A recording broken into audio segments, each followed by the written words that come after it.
got to hit the main event. Uh-oh. I've been waiting for this. Ladies and gentlemen, you've seen the movie Blow. You've seen Cocaine Cowboys. And we talked a little bit about this. I said, nah, save it for this show. Save it.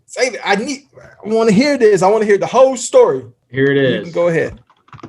So I'm just going to start with, like, I'll tell a little story about who my dad is and who he was. So my dad is nobody, okay, and he's loved it that way. That's how he's always lived his life.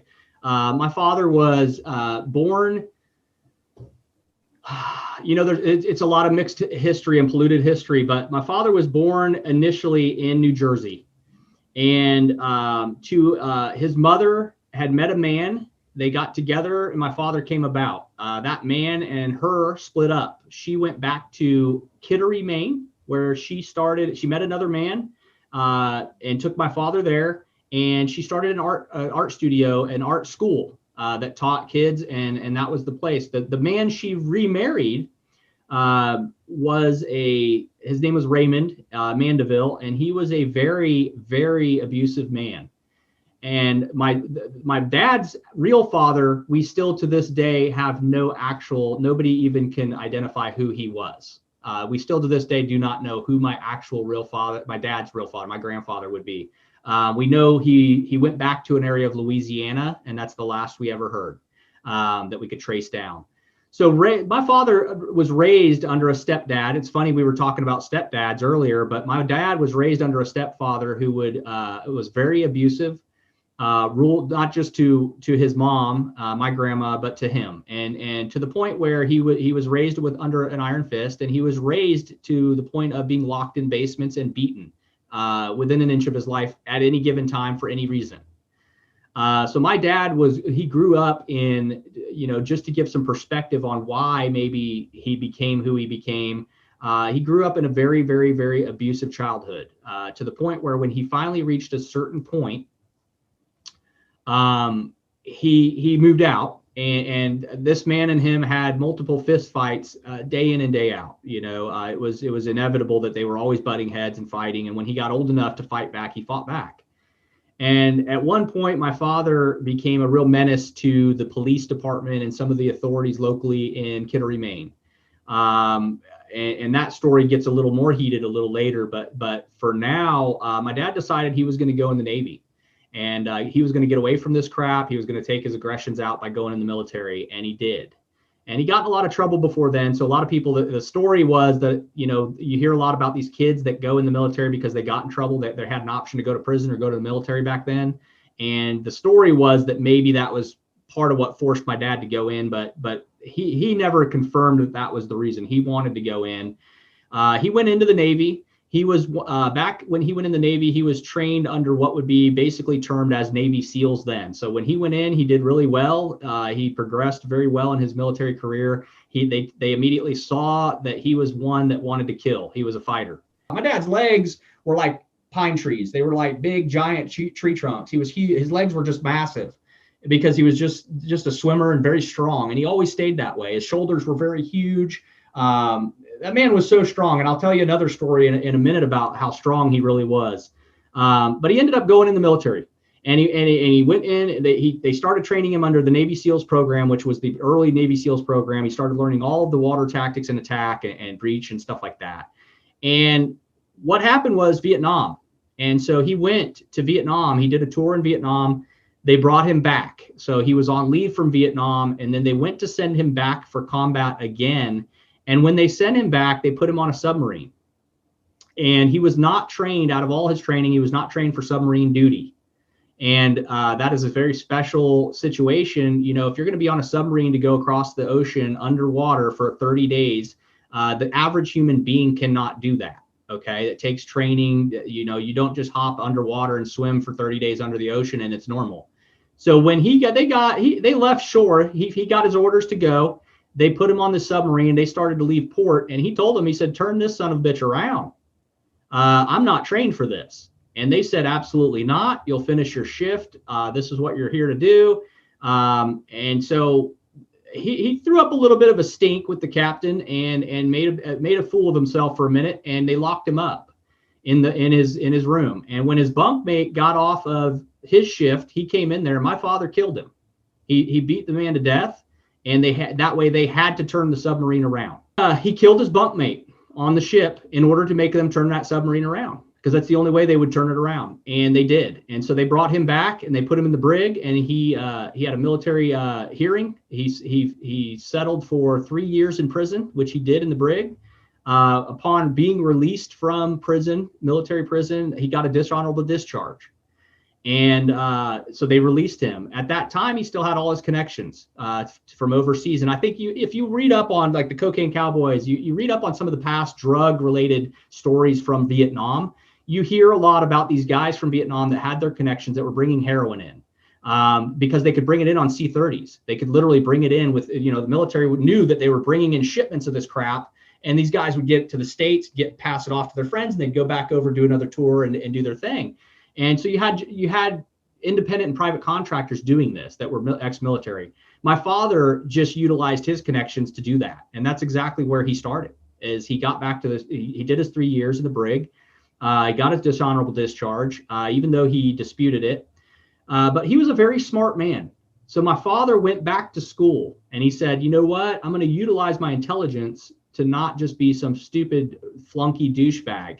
And he went back to law school, and he literally got his law degree to be an attorney. And he represented himself in almost I can say honestly, almost everything that he ever got in trouble for his entire life, he represented himself, including, and I'll talk about that in a minute, a future homicide that he did time for. And he represented himself and got himself 3 years and did it and got out. My father was when it came to criminal law, he was a genius. And he was a genius at anything. He was just a very intelligent guy. But he used it for the bad. That was his whole thing, is like, how can I profit and do things dirty and get away with it? He didn't go to become an attorney. He went to become a better criminal. That's what he wanted to do. And about that time, he came back. He started hanging out with the George Jungs. He started hanging out with, and if you watch the movie Blow, you can kind of watch the timeline of when the Vietnam War ended, when George Jung and Derek For Real out in California, which was a friend of my dad's. My dad would, some of the parties they show in that movie, they kind of touch on the parties that Derek For Real or Pee Wee Herman that played that part in the movie. My dad was at some of those parties. Those were parties he would go to and all the time. And so George Jung and Derek For Real and some of the Cocaine Cowboys throughout the United States, these were all people my dad was interconnected with. These were all people my dad was directly pipelining his drugs to. But these were also people that he was dealing with the cartels just like they were. And he was pipelining the cartel stuff to them. So he was not only just a supplier, he was also the collector of funds. And that's where my dad's life kind of took a big turn, is he kind of stepped away from the dealing end of things and became a collector. And by collector, I mean, he was the guy that was sent out to collect if you owed. And it could be $20 or it could be millions of dollars. And my dad was the one that they would rely on. And they knew at any time, if they needed to collect money from somebody who was not paying or ducking them, they could send my dad anywhere. He'd get the job done and come back and it would be done. And they'd be paid. And that went on for many, many years, probably right up to the point where he ended up getting married to his first wife, which is my older stepbrother, Kenny, and Holly. Holly's the oldest. Her name is Jeannie. She now, I believe, lives in Hawaii. So she reached a point where my dad's criminal activity was just too much. And she was a very successful real estate agent and wanted no kids. And all of a sudden, she finds herself pregnant with her first kid and is miserable and hates it. And then gets pregnant with my brother, Kenny. Her second kid is miserable, hates it. My dad talks her into hiring a babysitter, which ends up being my mom. So my dad meets my mom as the babysitter. At the time, Jeannie decides she wants nothing to do with these kids and nothing to do with this marriage with a drug dealer. So at this time, she decides, she tells my dad, you can have the kids, you can have the property we live on. I am leaving. I want a divorce. I'm going to California. And she did. And that was it. I mean, it was literally that black and white. She just, I'm done with these kids and family and I'm out. And she left. And that was the last anybody ever really heard of her. So upon that, my mom became the mom of my brother and sister. And then shortly thereafter, my real blood sister was born. He knocked my mom up. So she was a model. And so when my dad met her, she was not just an asset as she was the babysitter to watch his kids so he could go do his dealings. She became an asset because she was beautiful. It was arm candy. And he could go to these big, great meetings with these serious people that he was dealing with. And it, back then that was the thing. It looked good, to be around those type of people.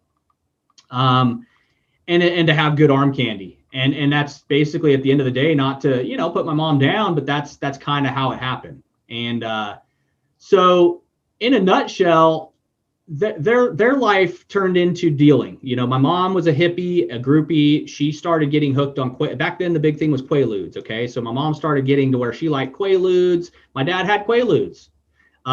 So she was home with us all the time. And then, she quit the high life. She started bus driving. And then basically she got to a point where she just wanted to be a stay-at-home mom. At this point, my father had purchased a piece of property out in Riverview, Florida, and it was 10 acres. About this time, I was born shortly thereafter us getting this property. So again, some of the stories I'm telling you about my dad and some of the things he did, just to, kind of clarify, he did time for another murder that I mentioned. He did 3 years for that. And I'm going to read, this is an article right here. I'm going to read this off. This is an article from that murder. And I'll give you a little bit of little prelude to it. Is my dad was dealing drugs and doing deals with a cartel member who is Julio Cordoba. He was doing deals with this man for explosives. They were exchanging drugs for explosives. And that was the deal they were having. And my father told me this himself. So I know this is a fact of what was going on.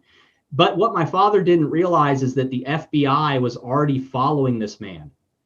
And they had already been watching this guy and watching the dealings. And so when my dad went to meet the guy this time, the cartel told my dad to cut ties with him. They told my dad, hey, you go do this deal, and we don't want this guy around no more. Okay, he needs to we feel there's a problem with him. They realized he was being watched by the FBI. And so they told my dad, go do your deal, but he doesn't return from this deal. So this is the article says Cordoba murder suspect brought from Maine. Okay. So my dad murdered this man in Florida and they took him back to Maine. I'm sorry, he did it in Florida. He went back to Maine and they brought him back to Tampa, Florida. So the article says Dean Charles Mandeville, 27. Now, I think I mentioned to you before, I have 3 different birth certificates. Mandeville was his first name. And I'll get to the point where our name changed to Tedder, which is very interesting too. Dean Charles Mandeville, 27 at the time, charged with first-degree murder in the shotgun slaying of Julio Maria Cordoba, was booked Saturday in county jail following his extradition from Kittery Point, Maine, by Hillsborough County deputies. He was also charged with possession of cocaine, marijuana, barbiturates, and cocaine paraphernalia. This was a huge deal he was doing at this time. This was a deal between him exchanging for explosives, exchanging for weapons, as well as the stuff he was caught with was from the cartel. This was what was being used to barter with the guy and make the deal happen so that he could off him. Mandeville was arrested by Kittery Point authorities. He went back. What happened from his side of the story, what he told me, was that when the murder happened, he left town. So he went back to Kittery Point, which is where he's from. And so he figured, just a good time to go hang out with mom. I'll just hide out up there with mom, and then we'll let this blow over. Well, what ended up happening was, as the story says here, he went back. He was arrested by Kittery Point authorities on February 3rd, after deputies were determined the suspect had relatives in the area, which is what he did. He went back to see the family. Mandeville is the 4th man to be arrested in connection with the death of Cordoba, a native of Colombia who was shot and killed January 8th. Less than 2 weeks before he was scheduled to face federal marijuana charges in Tampa. Now, what's interesting about that is what I'm fixing to screen share with you, if it will allow me to screen share it. So one of the people that my dad dealt with a lot was the Trafficante family, which was very big in Ybor City and Tampa. My dad was, when the senior Trafficante, Santo, when he actually passed away, my dad was called to his deathbed because he did so much for this guy. My dad was well respected by this guy. And this guy had a son who hated my dad. and the son wanted to take over when his dad died, and so they were always, this guy tried to kill my dad so many times it was ridiculous. When they called my dad to this guy's deathbed, the guy kind of made his son and my dad apologize to each other and said, you know, if I die, you're not to go after him, and there's supposed to be a truce between you guys, and that's how it's going to be. So needless to say, at the end of this article where it mentions that this man Cordoba was supposed to go for this marijuana trafficking charge under federal charges, that's part of what this was all tied to, was the Trafficante family. This was something that was ordered to my dad to take care of this guy. Another cartel supplied all the drugs for my dad to go meet the guy. So what ended up happening, according to what my dad told me directly, was that he went to meet the guy. The guy popped the trunk to show him what he had. He had his stuff in the car and was going to exchange to him. As soon as the guy popped the trunk, my dad blew his brains out. What happened, the part of the story we don't get from the newspaper clipping, and the part of the story you aren't going to get from the internet, obviously, is that when that happened, the FBI was already tailing this guy. They were already watching him. So what happened, the reason why my dad ended up having to serve the time he did was because the FBI presented the tape in court of my dad shooting him dead, because they were watching that whole meeting. And so upon that happening, my dad, you know, he left town. They didn't rush right in like, oh my gosh, he killed this guy. They didn't rush in because it was just an ongoing investigation. He had time to leave town. He left town, hid out for a little bit, and then Tampa finally sent him up there and got him. But it was all related to Santo Trafficante Sr. and Jr. and them ruling in Tampa, the Cuban mafia in that area. And then my dad worked a lot with the New York mafia that had come to Tampa, Florida, and down in Miami and stuff. Those were in the port of Miami back then, was where George Jung, you watch the movie Blow, that's where they were flying planes right out of there, going down South America, picking up and coming right back with cocaine. And my dad was at one time one of their pilots. He had his pilot's license for many years. So interesting enough, I mean, that gives you a kind of a perspective. So what happened was my dad ended up going to court for all these charges, and he represented himself. And he ended up talking them down to giving him 3 years for the homicide of this man. And did his 3 years and got out. And when he got out, you know, my mom was still there and still supporting him and standing by his side. And we still had the property there. At this time, my dad became very violent. Okay. At this time, my dad was all in on wherever he could make money. There was a point at this time, and this was, if I'm not, you know, give or take around 83-ish to 85-ish. I want to say right around 82 to 83-ish is probably about more of a timeline. So this property in Riverview, there's 10 acres. It's a ranch. I mean, we've got horses, cows, pigs, we've got it all. In the back, my dad dug out a lake. And as kids, we called it the Red Lake. And the Red Lake was where any of the cattle we slaughtered, any of the animals we slaughtered on the property, we dumped the guts and all the and what we didn't use into that lake. And he stocked it with gators. And those gators would eat everything you threw in there. So as kids, we knew not to go back there. You know, that's where everything got thrown. There was multiple times, and this is all part of where I was blessed to have a mother that after they divorced, I was able to get counseling for all this. But my earliest memories of that property, and I was, again, named after my father. So my father's Dean Charles Tedder. I am Dean Tedder. And so I was his right-hand kid. When I was born, I was his namesake. So my brother Kenny would get abused. He would get beat up. My dad would pick on him a lot. My sisters my dad kind of left them like, whatever, you know, just stay away from me, do what you want. There was multiple occasions where I was with my dad on his collections. There was one in particular where I was not only questioned, but I was actually a witness in the murder of one man he collected from, who my dad used to be well known for carrying a .45 revolver on his hip. That was his weapon that he carried on him. That was his weapon of choice. So we were on, he used to have a big old Chevy truck, look just like the Fall Guy. And he bought it right off the showroom floor cash. It was his favorite truck. Anybody that came near that thing, he would smash them. And me and him, I remember as a kid, I used to love riding in that truck. And I remember watching the Fall Guy. So that was how I kind of related those memories.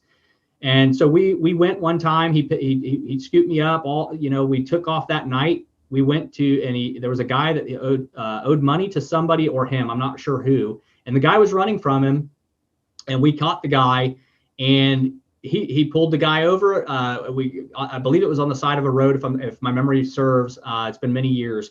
And my dad pulled that gun out right in front of me, put it to the guy's forehead, asked him where his money was. The guy didn't have the money. He made the guy give him oral sex on the spot and then blew his brains out. And quite profound memory as a child. And I think I was 4 or 5 at that time. And we went from there. We went home like nothing happened. Back that up.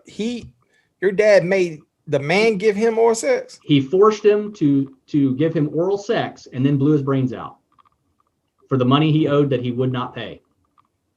All right. Yeah. Okay. Continue. Yeah. Very, very, very, like I said, very, very strange. To most people, that's like, whoa, that's crazy. To us as kids, I mean, it's crazy to look at now and think of and even talk about now. But honestly, as a child, that was our childhood. That was normal to us. We didn't know any different. So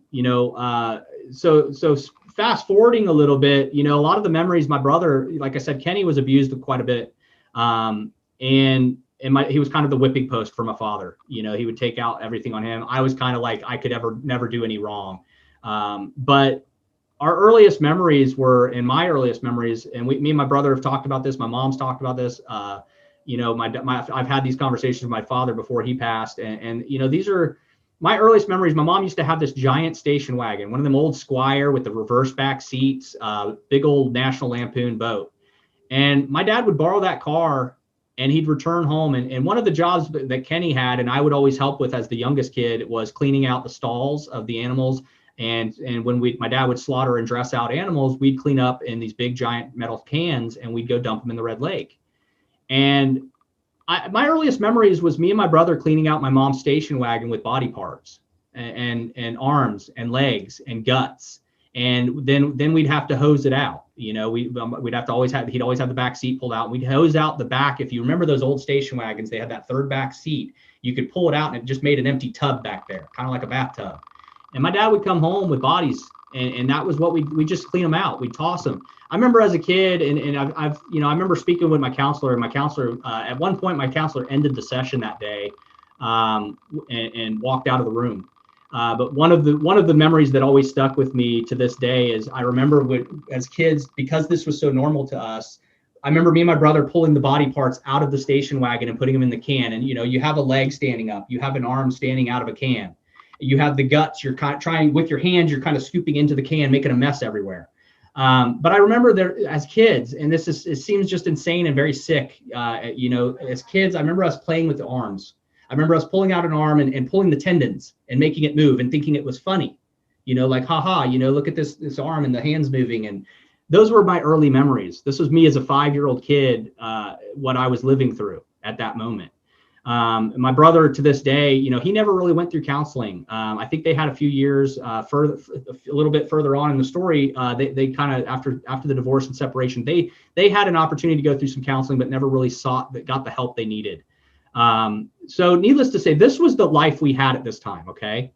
When my mom starts getting her head wrapped around this, now again, my mom being a hippie, a groupie, on Quaaludes, half the time eating Valiums and passed out. Okay. My mom's not really much help at this time. What had become a very big drug at the time was obviously the heroin. And my mom at some point became addicted to heroin on a lower level, but still an addict. Either way you look at it, she was an addict and not very functioning.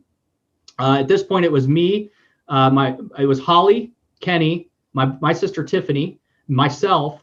My mom had adopted an abused girl that had been sexually abused from another home named Christy. And then there was one or two other kids that came and went. I don't even remember their names, but they were there and then they were gone. And it was just very, very strange. My mom just took in kids and there was drug deals going on and people being murdered, and it was just a normal life, So around this time is when there's a joke in our family about my mom killing Hendrix. So around this period of time, Jimi Hendrix, when he died, my mom was one of the last people to see him in Tampa, Florida when he played, and she was the last person to sell him heroin from my father. And so there's a joke in our family about my mom killed Hendrix because the last heroin he was sold before he overdosed was from my father. So crazy, just a side note right there. It was kind of a funny thing in our family that we talk about is mom killed Hendrix. So again, fast forwarding, my mom kind of comes out of this little drug coma she's in and decides she wants to be a parent, decides, okay, this isn't healthy for these kids. I've got to get away from this man. This is kind of crazy. And so she tries to start doing better. Well, in the midst of it, by this time, my dad's got a different Jaguar for every day of the week. My dad's got people coming and going that he's bailing out of jail. These are high level criminals and cartel members that he's bailing out and bringing home to give them a place to stay till they move to the next step. So he's bringing these people into our house. The back room of our house is just a giant den of where, whoever got bailed out would be partying there. My dad, when he was home, would come and party there. He'd show up about every other month or every 3 months. He'd hand my mom a stack of cash to pay every bit of the bills that needed paid and get the food for the cattle and whatever needed. And he would disappear again. And we never knew what was going on. We later found out that he had, and I think this was part of the tipping point for my mom. We later found out he was married in 2 different states, had complete different families and lives in different states. I believe Virginia was one, and I think North Carolina was the other one, where he literally married 2 other women and would, for 3 months at a time that he disappeared, that was his life. He'd jump to each family, and just kind of, I'm back on the road again. And he'd hit the road again. And at this time, my mom just kind of said, this isn't for me, and she told him, I want a divorce. And she was met with an ass beating like no other, to the point where she could not face us. The babysitters that we had to come over and watch us for a few days because she was beat up pretty bad. And my mom at that time had already started taking shooting lessons and became very good with a firearm. And she had told me multiple times of stories where he would come home, he'd be drunk or passed out sleeping, and she'd pull her gun out and go in there because she had the intentions of killing him because she knew it was the only way out. And she'd get right there and never be able to pull the trigger. And she did it several times. And then one morning that she went in there and did it, he woke up and he grabbed the 38 from her hand, which is what she always had, was a 38. And he grabbed that 38 from her and he broke it in half with his bare hands. And he threw that thing at her and he beat her up and down the hallway. We woke up to it as kids. I remember this. And that was a very brutal battle that we as kids, we watched. He called us into the room, made us watch her getting beat for attempting to take his life. And he stormed out the door, jumped in his truck and left. And his last words upon leaving were, if I'm not going to have these kids and I'm not going to have my family, nobody is. And he left. And we, of course, we all rushed over. We're trying to clean my mom up, who's bleeding. And we tried our best to do as kids, whatever we're supposed to do. And my oldest sister, Holly, being the oldest, obviously, I think at that time she was maybe 10 or 12. And so she was obviously more coherent into what was going on and saw more around us. And so she had been raped several times from these people he would bail out. She had taken rapes and been raped to protect my other sister, to keep her from being raped from some of these men that would come in. So there was just a very horrific situation as children there. And there's a lot more that goes on. I'm trying to give you the meat of it without getting too off track. But about that time, he left. And my mom, of course, called everyone she could call of, hey, this is what happened. She called law enforcement. At that time, my dad was so on a level so big that law enforcement was in his pocket. There was nobody you could call that either he was paying them or they were scared to go near him. And most of it was they were scared to go near him. And he was well known. Everybody knew who he was at that time. Tampa, all the way from Tampa to Miami, knew him. And at this time, we were all still Mandeville. And so he left at that time and he drove to New Jersey, where he befriended a person by the name of Charles Tedder. And if you caught on, Dean Charles Tedder is his name now. The man he met, he befriended. They were friends and did a lot of dealings. From what he told me and from what others had made me understand, they did a lot of dealing in New Jersey. I guess this guy was kind of in the small time criminal families up there. And so him and this Charles Tedder guy did a lot of dirt up there. This Charles Tedder guy had a son.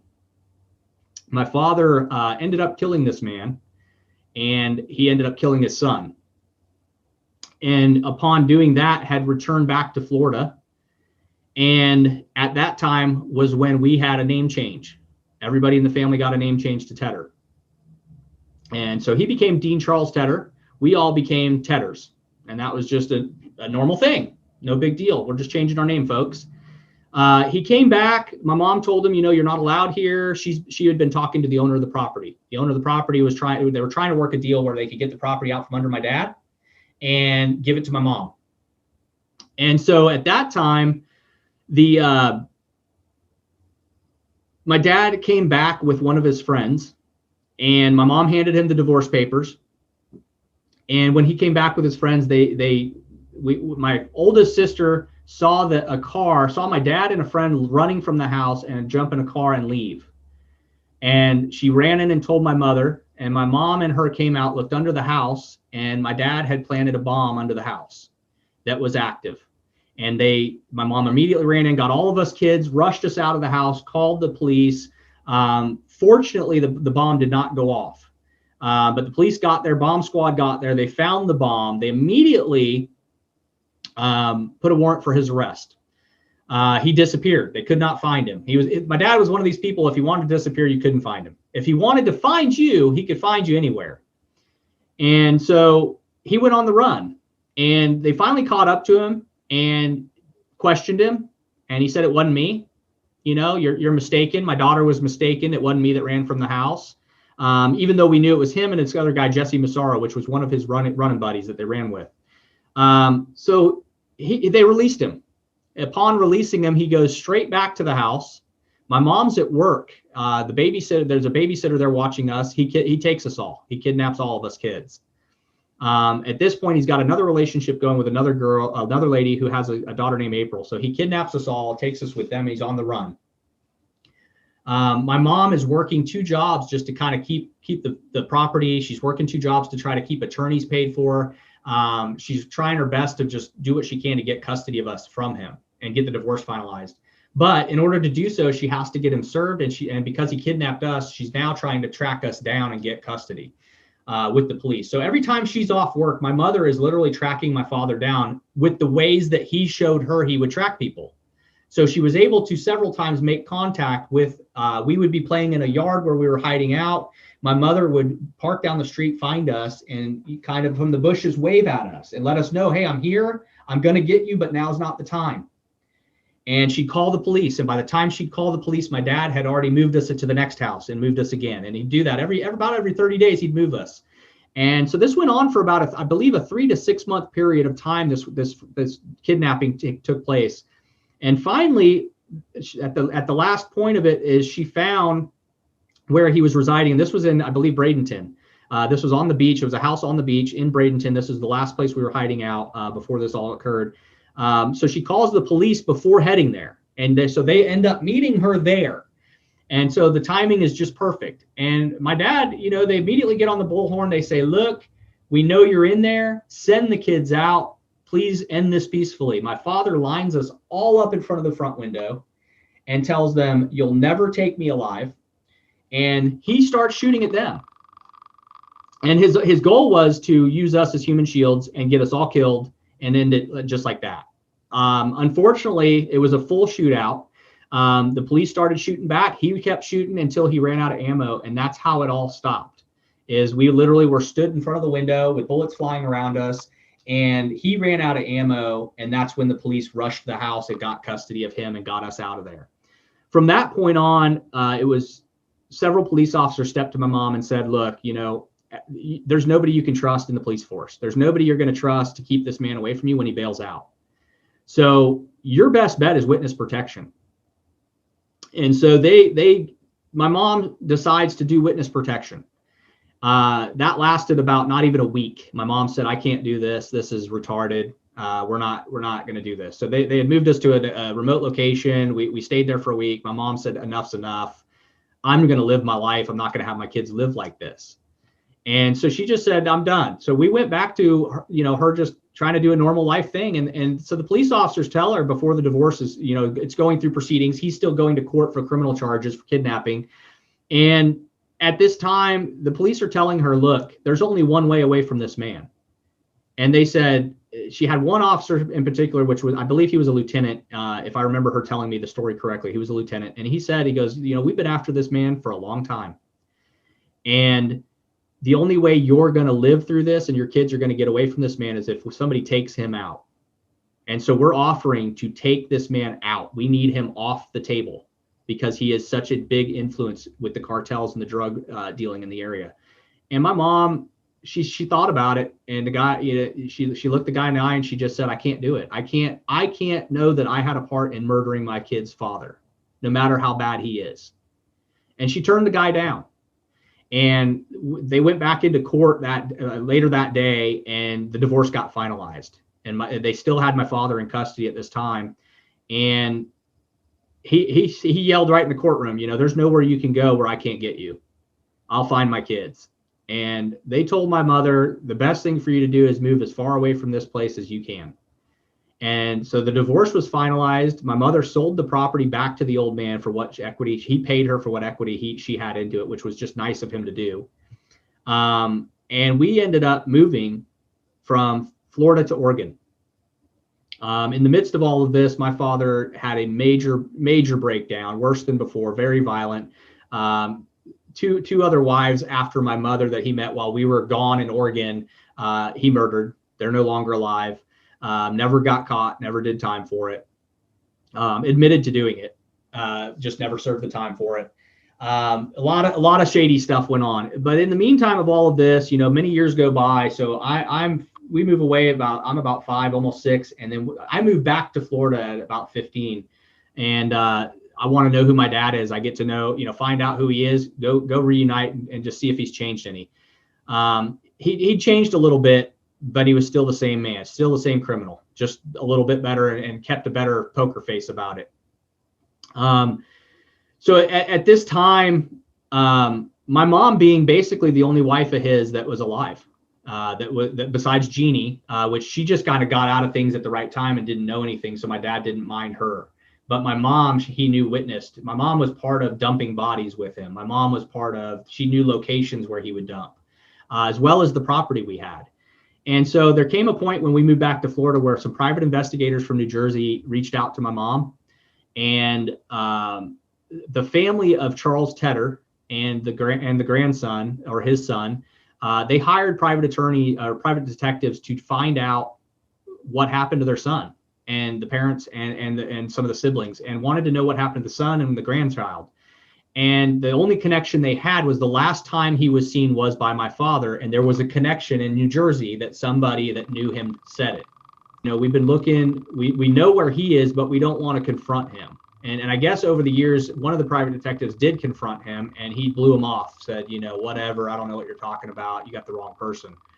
Well, they reached out to my mom, and at this time, my mom had kept her mouth shut. My dad had reached out to my mom even after the divorce and told her, you better keep your mouth shut.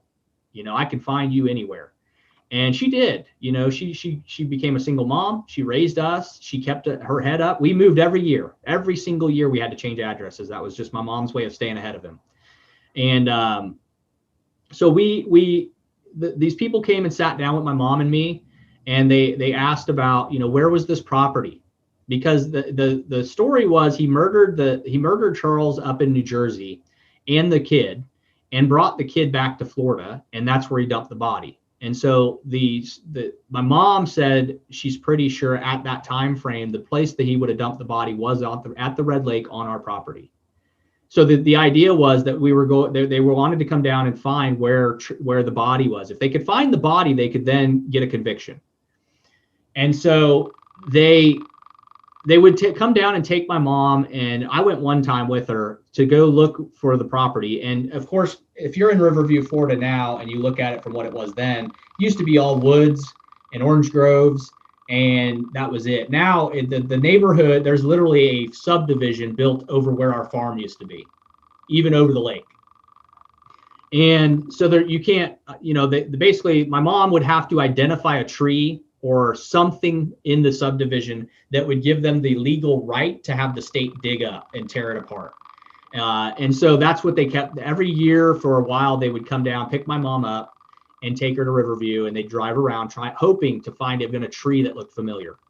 But they never did. And even looking at plats and plots of land, she could point where the lake was, but without having an identifying factor, they would not let us dig. They would not let these private detectives get the state involved to dig for bones and body. And the problem with that is that there is tons and tons of bodies that were dumped in that lake. And again, it was stocked with gators. The gators eat stuff and regurgitate, but a lot of it, the bones, they break down the bones if they actually keep them, but it doesn't digest everything. So we know there's definitely ways, if you could find that area, there's bones, there's body parts there, but at the very least bones and DNA. So the goal was these private detectives wanted to find where Charles was dumped. And that was one of the areas that my mom pointed at. There's another area off of Livingston Road in 75 in Tampa. It used to be all woods and cypress trees. And my dad, at one point, my mom was with him when they dumped a body there. They wrapped the guy in carpet and dumped his body in this mangroves and kind of a swampy area. My mom had taken police and law enforcement there. Now, at this time, my dad finds out. He finds out that my mom is working with these private detectives to identify where these bodies were dumped. So he comes to pick me up one weekend, and he asks to use the bathroom. And he walks in to use the bathroom and goes in my mom's room and takes a boot knife that he always carried with him. Always, since I was a kid, he had the same knife, and he stuck that boot knife in her nightstand and used the bathroom and came out. None of us knew that. None of us knew that was going on. He used the bathroom, walked back outside. All right, you ready to go? We left. My mom calls me probably 20 minutes after that and tells me, your father left me a message today when he picked you up. He left his boot knife that he had used multiple times to murder people, is on my nightstand. And she goes, I said, okay, well, what do you want me to do? So I said, talk to him. And I handed him the phone. And he said, right in front of me to her, you need to stop working with these people, or you're not going to make it as long as you already have. And then he hands the phone back to me. And that was one of the last times I went to stay the night there when he lived in Tampa. At this time, he then he started going through some issues with his current wife. He actually beat her within an inch of her life, and whole nother story. He ends up, at that point, they divorced. He moves down to Miami. I moved down to Miami and lived with him a little bit down there for about 5 years. I worked as a fire ranger, fire and safety down there. I was a manager of one of the shops down there, and he was still doing the same thing, but very, very discreetly. You would never know. I lived with him, and I would, barely even, if I was around, he did nothing. But as soon as I left the house, he was still dealing with people. So fast forward to, I believe it was 96, 97, maybe 98-ish. I get a call. I no longer am in Miami. I moved from Miami. We had a kind of a falling out. Me and him got in a big argument. He went to my work one time and asked my boss for my check. I told my boss that I authorized him to take it, and he cashed it. And then when I got home, he handed me the remainder of what he didn't spend. And I was like, hey, not happening. And so we had a big argument, and I packed my shit that day and I went back to Tampa. And so anyhow, fast forward a few more years, I'm in Tampa working at a place, a family business that I was working for, a medical place. And I get a call from Miami-Dade police that they have a warrant for my arrest, and I need to come down to Miami and have a talk with them. And I'm like, what? Like, this is, I haven't left Tampa in years. Why would I have a warrant in Miami? And it's come to find out it's the auto theft division. And there's a truck that somebody took from the dealership for a test drive. They're saying I did it. Took a truck from the dealership and never brought it back. So I literally tell my boss, hey man, I need to go get this figured out. They give me 24 hours to head down there. So I pack my truck up and I head down to Miami, and I go to the police department. I say, what's going on here? And they look at me, they pull up a picture, and they say, that's not you. And I said, no, it's not. That's my brother, Kenny. And so they got my brother Kenny on video pretending to be me with my dad picking him up. And what they're doing is purchasing a vehicle in my name on my credit. And they purchased this truck and drove it and a boat, and then put a down payment and purchased a house in my name on my credit in Virginia, which was one of his old stomping grounds. And they left with it all. Went to North Carolina. So in the midst of all this is when the dealerships, they literally sent him off on a test drive. It wasn't a purchase. It was literally, he was supposed to take the car for like 48 hours, and it would have been a week. They never came back. And so I get down there and I call my dad. They take me over to the dealership, and the dealership confirms, the sales manager says, this isn't the guy that came in here. This ain't the guy that took the truck. And so they pull up the video. They look. They're like, yeah, this isn't the guy. So I call my dad at the number I have, and I say, look, I said, I'm down here in Miami, Dad. Where are you at? Oh, I'm home. I said, well, I need you to come over here to this dealership. There's a vehicle you and Kenny got in my name. I don't know nothing about that. It gives me the I don't know nothing about that. I said, well, the funny thing is you're on camera outside the dealership's window picking Kenny up and dropping him off when he picks the truck up. So I said, now, hold on. I take it at this time, the fear that you have for your father is pretty much past. Yeah, it was, it's what's here. This is going to sound really strange. Everybody feared my father. Anyone that knew my father had fear for that man. He had no value. My dad had no conscience, is how we always explained it. He had no value of life, whether it's an animal or a human. My dad could look you in the eye, love you, care about you, and cut your throat at the same time. Had zero value of life, just kind of almost a military, but almost a sociopathic, homicidal person. For me, and again, this sounds strange, but for me, as many as I lived through that was my youngest memories was like I said, playing with tendons and arms that were cut off, scooping out guts that were not animal guts, seeing skulls and heads go into cans and dumping them at the end of a property. That was kind of a normal for me, which was so crazy to know. But going through counseling and stuff, I never had a fear because, again, I was never the whipping post. My brother Kenny had a very healthy fear of my dad, but he always returned to him. And you always hear the story about the abusers always return. The abused person always returns to the abuser. And that's what my brother has done his whole life. He always would go back to my dad. And for me, once I reunited with my dad at 15 years old in Florida, I never had a fear of him. I never really, I was probably one of very few that I just did not feel fear of the man. I felt like he was misunderstood. And I also felt that he never hurt me. I was always his namesake. So I guess I never had a fear of him because he never lashed out at me. And the one time in Miami where I moved out, we did butt heads. We got into a little bit of a fist fight, and I to be honest with you, I got the best of him, and I was surprised. He didn't get his hands on me. I was smart enough to stay away, and I was little back then. I mean, I was probably 130 pounds, soaking wet, and I was smart enough to stay away from him and not let him get his hands on me. I've seen what that man can do if he gets his physical hands on you. Once he gets one hand on you, you're done. You'll never get away from him. And so that was the one scuffle we had, but I never had a fear of him like other people did because he never hurt. He genuinely never hurt me physically. I'd watch him hurt my brother. I'd watch him hurt my sisters. I'd watch him hurt my mom. He never hurt me. And so I never had that. But he tried to kill you. But he tried to kill you one time. Yeah. But it wasn't, again, it wasn't a moment where I watched a man I loved try to kill me. You know what I mean? I mean, that sounds weird, but it's like, yeah, this man tried to kill me, but it wasn't a fear because I watched it and it happened directly to me.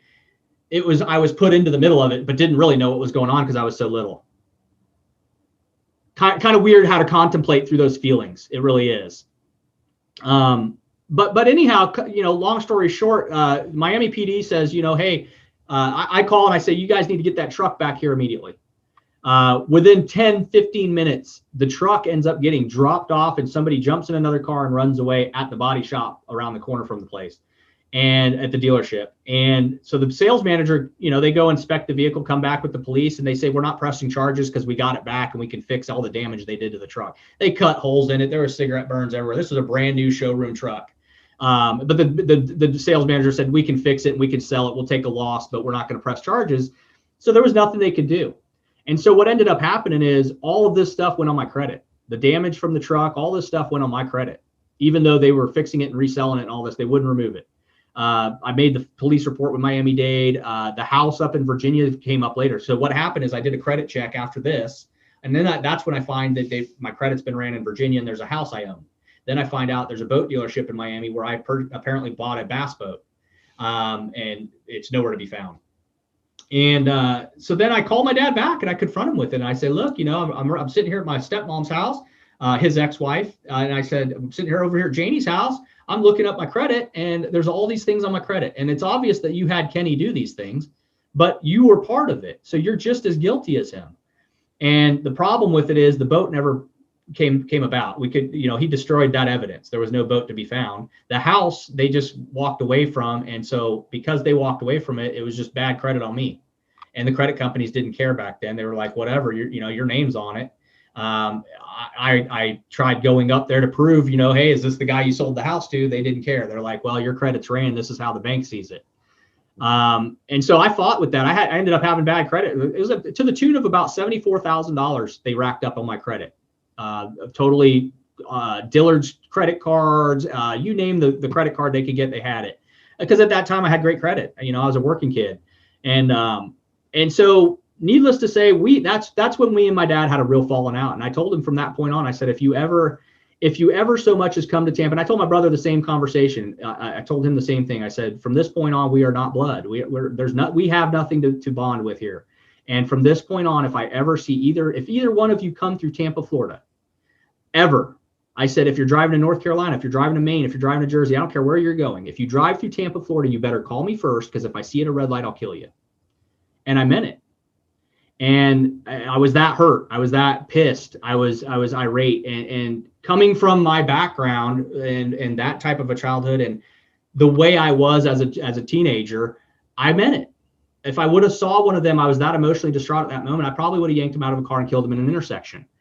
And we didn't talk for about 5 years. 5-6 years went by. And we didn't say a word to each other. And one day, out of the blue, my aunt, now this is a woman who I call my aunt. She's not blood to us, but she was a woman who used to hide my dad out from the FBI. She was a woman who always loved my father. She was probably one of the only people that saw the good in my dad, because she was, for some reason, her and him connected to where if the FBI was looking for him, she would hide him out. My dad, at one point with her, he was staying at her house and the FBI came knocking on the door. My dad dressed up in her clothes and her wig and walked right past the agents and got away. That's how crazy he was. And that's how much she would enable and help him. So one day she calls me up, and I guess she had been talking to him and he was kind of upset. He got cancer. He was going through some health issues. And she called me and she just said, look, you need to learn to forgive your father, just like he needs to be held accountable for his actions, and he needs to speak with you. She said, so he is sick and he potentially could die. She said, don't let him die without you saying your piece and without you forgiving him for what he's done. And I was still having a hard time with it at that moment, but I did finally come to terms with the fact that I needed to have that piece. And out of the blue, one day he called and I answered the phone. He said, hey, it's your dad. I want to talk to you. And we had this conversation about him moving back, about him wanting to be close to me. And I told him if he was ever going to be close to me in my life again, it would be at a distance, at arm's length. I had no problem with him moving back to Tampa, but he was going to have to just do his own thing. So he agreed that, he's like, I'm at a point, I want to have this relationship with you. I want you to know that I do love you. I'm trying to show you that I care. I don't know how. I've never been able to show that to anybody, but I want to have that for you. And for anybody that'll accept my apologies. And I was like, you're a homicidal maniac. Nobody's going to accept your apologies. But I said, at the end of the day, I'm willing to forgive you, because for my conscience and for me, I have to forgive you in order for me to have a good life and move on and not have unanswered questions when you die. So I said, and so we had this talk that he was about 3 months later, he was supposed to move back to Florida. Now, I didn't know this at the time. My brother did. My brother had left him and went to North Carolina. He called me on the way, told me he was coming through Tampa. I gave him a free pass to come through. He did. He went back to his ex and remarried her, started taking care of one of his kids he had, and raised him. But my father wanted to come back to Tampa, but I didn't know anything that was going on with him over the course of this 5 years. So come to find out, over the course of this 5 years, my dad had met a woman, a very young woman, who was a black widow. She was on the list of the FBI as a black widow murderer. This woman had murdered her previous husband and a previous fiance. And the FBI was watching her. They did not have enough evidence to pursue it, but she was under investigation and being watched. So this 5-year period that they had met was while we weren't talking. And my brother was still down there, but had left shortly thereafter. So he knew who she was. My dad, and I didn't find, the way I found this out was through the detectives of Miami when he died. The woman ended up, apparently he was still running the same drug empire that he started when he was younger. And so I one day, we hang up the phone. I tell him, hey, it'll be great to see you in 3 months when you move back up here. I hope we can start bonding and building on the relationship, but it's going to be at arm's length. So we can start somewhere, and I forgive you. And we hung up, and I get about 2 to 3 days after this phone call of us making amends and deciding we're going to try to build this relationship in a healthy manner. I get a knock at my door, and it is the Miami-Dade Police Department with the Tampa Police Department and a detective for Miami homicide. And at this time I was still doing some, I grew pot. I was doing some stupid things at this time. So I'm literally thinking, what are these police doing at my house unless it's something I did? And I opened the door and hey, what's up? And they're like, Dean Tedder. And I said, yeah, senior or junior, because there's no senior and junior. We're not senior, junior. And he says, this is about your father, Dean Tedder. Are you Dean Tedder? And I said, yeah, I am. And he says, well, I've got some good news and some bad news for you. And I'm like, okay, go shoot, whatever. I don't care, good or bad. And he says, are you aware, is your father Dean Tedder? Can you verify an address? I said, yeah, he lives down in Boca Raton, down Deerfield Beach, down toward Fort Lauderdale. And he goes, yep. He goes, you're the only point of contact we have in any of his records at the VA. And he got his dishonorable discharge overturned many years before. So he ended up getting a settlement from the VA and everything. So he played that card, that VA card. He played it for a while because he got that overturned because he wasn't trained for submarine duty. So when he got that original charge of homicide back in Vietnam, he got it overturned because they didn't give him the training. And so the VA gave him an honorable discharge because it was their fault. So that just going back a little bit. So, the officer tells me, says, look, on his VA records, the only point of contact we have are you. There's no other siblings, nothing. Now, I've got 11 brothers and sisters through him that I know of, that we grew up knowing on and off that there was these kids out there. And so I tell the detective, I say, yeah, we just started talking about, he just called me about 3 days ago. What's going on? He says, well, he's dead. He said, we found him.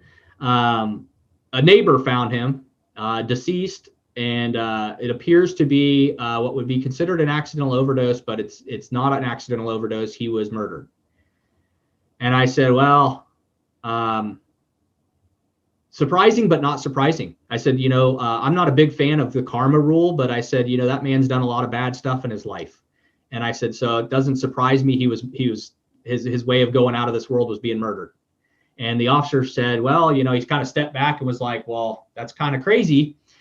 But we want to talk in more detail about what you know of your father's dealings. And I said, I don't know anything about his dealings. I haven't spoke with him up until 3 days ago in 5 years. And he says, well, your father was murdered by a woman, we believe, who we're watching right now. She is right now in a mental hospital.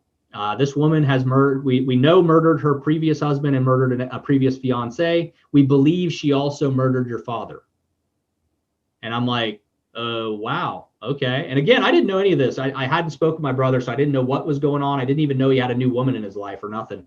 And the detective says, do you know? And he names the girl. And I said, I have never heard that name in my life.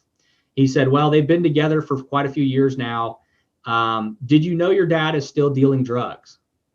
And I said, absolutely not. We just talked, and people in the family have told me he has cancer. He's diabetic. His health is really bad, and that he's not capable of doing much. And the guy says, your dad, the woman is under investigation for being a Black Widow murderer and has been being watched for over 10 years. Your father fell into the investigation because of her being watched. Your father is the #1 dealer and supplier of cocaine and heroin, as well as pills, in the Miami-Dade area. And I'm like, whoa, what the hell is going on? And he goes, we don't get many time. There's not much time when we find people that are a senior citizen dying of cancer, who's got a Black Widow living with him, and he's literally running the drug scene in Miami and Broward County. And I'm like, I don't know what you want me to tell you. I don't know anything about any of this. And so then he says, well, let me tell you more. The lady cleaned your dad out. So she murdered him. He had according to friends and neighbors that we have testimony statements from, your dad there was a safe in the house with lots of money. There was lots of drugs in the house stored, and there was another house that he rented around the corner that was cleaned out as well. That house was apparently where he kept a lot of the drugs, as well as more cash. The lady took it all, cleaned it all out, and disappeared for a period of time before we found her. We called her in for questioning. She checked herself into a mental hospital, where she is at this time under police watch. And I was like, okay, what do you want from me? And they're like, well, we're just here to tell you about him dying. And we just thought that you're the point of contact, next of kin. And I the officer said, you don't seem upset. And I said, you guys don't know the amount of lives that man has taken, and you don't know the amount of lives that man has impacted. I don't know what you're expecting me to feel or see. I'm not going to cry for that man. I said, it's sad my father is murdered, but at the end of the day, I think it brings me more peace to know he's not here anymore to hurt other people. And the officer kind of was like, wow, in my so many years of doing this, I don't think I've ever heard that answer. And I said, well, that may seem cold to you guys, but if you knew what I was raised in, you'd understand. The other officer literally steps in and says, I am familiar. This is not the homicide detective, but the Tampa PD. He steps in and he says, I was on your father's case with the Cordoba murder. He says, I was a rookie when your father killed Carlos Cordoba. He said, I just want you to know that I wasn't sure what I was expecting to hear come out of your mouth when you were told this. But he said, you're confirming exactly what we all knew that your father was involved in, and we could never catch him in. And the one time we caught him with Carlos Cordoba's murder, he got away with it. As far as we could, 3 years. Now that was an interesting story. Right. Yes. Wow. Now, did I not tell if you're watching at home, did I not tell you that that's going to be an interesting story? Did I not? Yeah. We was on your podcast and we was like, save it for the show. Yeah. I'm glad you shared it. Well, and again, it's a big story. It's a long story. I've had people tell me to write a book. I've had people tell me to start working on building a movie script. I mean, this is, and you watch, like I said, you watch the movie Blow, you watch the movie Cocaine Cowboys. That just kind of tells you the lifestyle. That tells you kind of what was going on in his life, but it doesn't really tell you who he was personally. And who he was personally, to put it shortly, I mean, he was a sociopath. He was a homicidal maniac. He was a murderer. Right. He was a rapist. At the end of the day, these were the things my father was. There's an interesting perspective that I think I'm probably one of the only people in our family that understands it. At one point in our lives, my dad, this was previous to my mom and dad getting divorced and stuff. There was a period of time where my father would take me to rodeos. My father would take me places with him. Like I was saying earlier, I was the one that always got to go everywhere with him because I was his namesake. So when I was little, my dad took me everywhere with him. Some of my fondest memories of my father, the good memories, were those times. There was a period of time where my father was a father. He was truly a dad to me, just to me, not to anyone else in the family.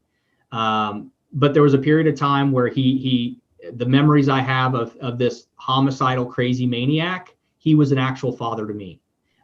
He showed love. He was compassionate. When there was things I needed, I got him.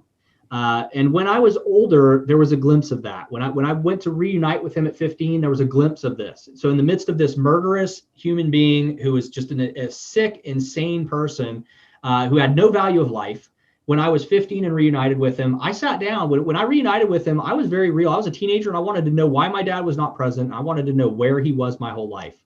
And I asked him those questions, and I sat down on his couch and I said, look, Dad, here's what I remember. I remember you murdering people. I remember having to clean up the bodies of people you murdered, and you brought it home to our house. And I confronted him on all the memories I had that I was only able to work out in counseling. I was able to ask him questions, and he denied a lot. And then he was previously, a few years previous to me reuniting with him, he was in an accident where a ceiling caved in on him. And at that point, he claimed a lot of memory loss, claimed it. But there was a lot of moments when I would speak with him, just me and him personally, after we reunited. There was moments where I would speak to him directly and we'd have conversations, and I could see he was full of shit. I could see his memory loss was bullshit. He remembers everything he did. Again, this was a very smart man. I was born and I was tested for photographic memory as a child, and I have it. And I remember everything. I have vivid memories. My father was also photographic memory. And for him to be like, I got a little bit of memory loss. And then there'd be moments where I'd ask him something that I had previously asked him that he said he didn't remember. And there'd be moments I could ask him that same question and he'd relive it in detail with me. The man was insane. But again, the point I'm trying to make is there was a point where this man was a father to me only. My brother doesn't share. My brother went back to him in the abuse over the years. My brother and him had an on and off relationship for years. But my brother never respected him, never loved him, never cared. He just used him. That was why he would go back. His dad's doing good right now. Let me go bum some money off him or steal a car from him or whatever. My sisters wanted nothing. My older sister, Holly, who had been raped and dealt with so much, never, ever, even to this day, spoke with him again. My sister, Tiffany, tried to speak with him and tried to actually build the relationship while I was living in Miami, and he tried to kidnap her daughter. That kind of shows you like he didn't change a whole lot. But to me, there was points when I was younger and even points, like I said, when we reunited, where I could see right through the sociopathic homicidal idiot that he was. And there was genuinely in there somewhere love. I mean, he had this little tiny bit of love in there. And it was only shown to me. And my younger stepbrother, who came from the previous marriage, Patrick, Patrick changed him, which is why he kind of softened a little bit. My brother Patrick, when he came along, I think my dad utilized Patrick as this is where I can fix all the mistakes I did with all my other kids. And so my dad actually became a father to Patrick. And to this, up to the day my dad died, Patrick was the closest with my father. When we got the news that the lady was in a mental ward and the detectives left my house, I called my brother Patrick and let him know. I was the one that had to tell my little brother, who was closest with my dad, look, Dad's dead. He got murdered. And my brother's response was, where is she at? And I said, apparently she's in a mental hospital down in Miami. He said, I'm on my way there now. Now, mind you, my brother did 2 tours as a sniper with the Marines. He is post-traumatic heavy. They did deprogramming in California for that kid 3 times. It didn't stick. He tried to take work down in Miami and almost murdered his boss. He has flashbacks. My brother is just, and so now my brother lives in North Florida, is isolated with his wife and his kid, and doesn't talk to anybody in the world. He's very, very post-traumatic. So upon me having this phone call with my younger brother, he says, where is she at? I said, down in Miami, some psych ward down there under police watch. He says, I'm on my way. He drives down there and he somehow got in there past the guards to the lady, and he told her, you're not going to make it out of here. And about that time, the police overheard him yelling at her, and they dragged him out and then told him, hey, if you threaten her, anything happens to her, you're going to jail. You can't come in here and threaten her. And she's a witness. She's also a suspect, and we have to interrogate her when she's released. And so he told her, he yelled, he says, you will not, if you get out of here, you're not going to make it. And he left. He went to my dad's house to see what was left, to gather up his belongings and try to see what he could kind of, I guess, save from the mess. And that lady shot herself up with a hot shot, just like she killed my dad with in the psych ward, and killed herself because she knew my brother would get him. Well, yeah. It just keeps going. Yeah, that was one hell of a story. It's for words, man. That's like a lot of crazy. People are. A lot of people are. I want to go. I always thought my dad was a mean son of a. I want to go hug him. Right. Yeah. I mean, my dad. The only thing I can say about my dad was I feared my dad. Yeah. I think most sons, because my son fears me. Mm-hmm. And anybody knows me, and I ain't really nobody to fear, but I demand the best out of my son. And my wife doesn't really know what she's talking about, but my mom will make comments, and she was around both me and my dad.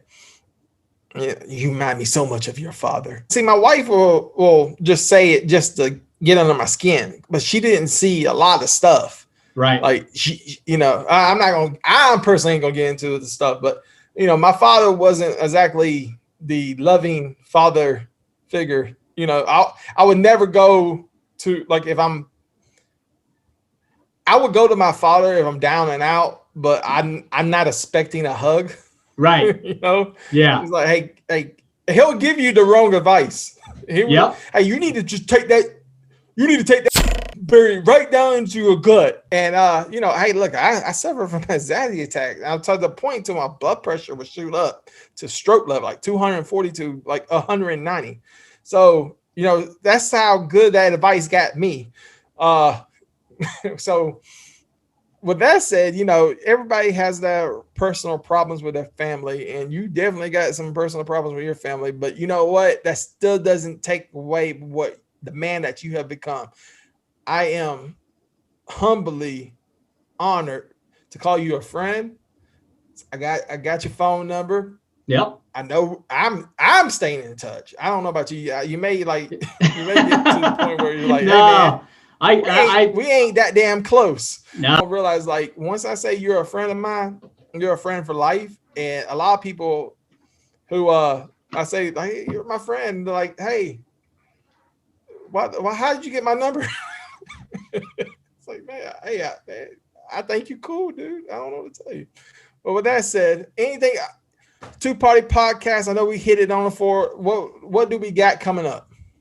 Well, again, we've got, hopefully a lot of, like I said, I'm hoping to bring a lot of comedy. I'm hoping to bring a lot of music. Those are the things I think, what did we just live? What the hell did we just live through? Right? Like, what was this past year has been hell, man. It's time to get back to our roots, man. We need to get back to some good music, good comedy. I want to make people laugh. I don't want to make people cry. I don't need people wearing a mask and being sad and depressed for the next year. We don't need 2 years of it and reliving it. My goal is, whether we go back into this crazy lockdown situations of the world or whatever is going on, I'm going to use the platform Two Party Podcast to bring joy, bring some kindness. I want to promote coping skills for people that are suffering from mental health awareness. People that are maybe suffering from suicide. I think we talked about this on the show. I mean, I've lost 9 people in the last year. Just 2020 was a rough year, man. 9 people, 3 of them under suicide, and the rest were all overdoses. It was a ridiculous year. And as much as I'm at a point where I cope and I have some good coping skills these days, I don't want that again. I don't want to relive that. I mean, people are going to die no matter what. That's out of my control. But if I can use this platform this year to uplift people, promote success, promote entrepreneurs, promote people to reach down to lift other people up, to bring them to success, that's my goal. My goal is, I don't want anyone suffering down below me. I want everyone across the table from me, or I want to be able to reach down and pull them up to my level. And so it's all about kindness, music, comedy, joy, what I can do to help other people, what I can do to surround myself with like-minded people that want to help other people. It's okay to make a profit in the world. It's okay to own a bit. I mean, that's what we're in business for. That's what we're supposed to do to earn money and live in life. But it's okay to make a profit and help someone else make a profit. And that's kind of the mindset I'm on this year, is how can I help other people succeed while I'm succeeding? We hit the 2-hour mark. Yeah. The people at home, you're not going to see 2 hours of this, but we just hit the 2-hour mark. Yeah. And that just happens when, just like you and me, man. I told you, I love our conversations, man. And you're just that type of person that people are drawn to you, man. They want to talk to you. You can sense the good in you, man. And, I'm honored to call you a friend. I'm honored that you're part of the CTS family, that, consider yourself family with the CTS. And with that said, to everybody who's watching, be looking out for the Two Party Podcast, because you're going to see big things from this guy. Most definitely. I'm happy that I was a little piece of that.